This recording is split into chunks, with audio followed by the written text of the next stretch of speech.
दिल्ली में 15 साल पुराने पेट्रोल और 10 साल पुराने डीजल वाहन मालिकों ने अभी ठीक से राहत की सांस भी नहीं ली थी कि नए आदेश ने फिर उनकी टेंशन बढ़ा दी है। 1 नवंबर से दिल्ली में एंड ऑफ लाइफ व्हीकल्स को ईंधन नहीं दिया जाएगा, लेकिन इस बार इसके लपेटे में सिर्फ दिल्ली ही नहीं बल्कि एनसीआर के कुल 5 शहर शामिल हैं। दिल्ली के अलावा गुरुग्राम, फरीदाबाद, गाजियाबाद, सोनीपत और गौतम बुद्ध नगर में भी इस बार ये नियम लागू किया गया है।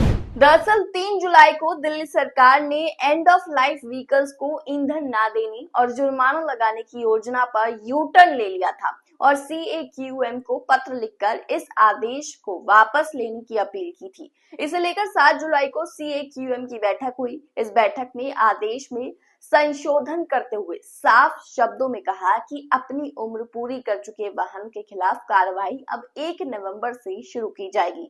आयोग ने फैसला लिया कि 1 नवंबर से दिल्ली के साथ NCR के जिलों में भी एक साथ ईंधन प्रतिबंध लागू करना उचित होगा। दरअसल रेखा सरकार ने आयोग को लिखे पत्र में इस फैसले को लागू नहीं करने के पीछे 4 बड़ी वजहें बताई थी। नंबर 1, ANPR सिस्टम अभी तकनीकी रूप से सक्षम नहीं है। नंबर 2, कई कैमरे खराब हैं। नंबर 3, स्पीकर काम नहीं कर रहे हैं। पड़ोसी राज्यों के डेटाबेस से इनका मिलान नहीं हुआ है। इसके अलावा दिल्ली सरकार ने फैसले को लागू करने में सबसे बड़ी अड़चन अवैध ईंधन बाजार के बढ़ने की आशंका को बताया था। दिल्ली सरकार का तर्क था कि NCR के बाकी इलाके जैसे नोएडा, फरीदाबाद या गुरुग्राम में अभी तक ANPR कैमरे नहीं लगाए गए हैं। सरकार का मानना था कि इससे लोग आसानी से इन इलाकों से पेट्रोल या डीजल भरवा सकते हैं और आदेश का असर खत्म हो जाएगा। यदि आदेश सिर्फ दिल्ली में लागू होता है तो इससे NCR में ईंधन की अवैध बिक्री बढ़ सकती है।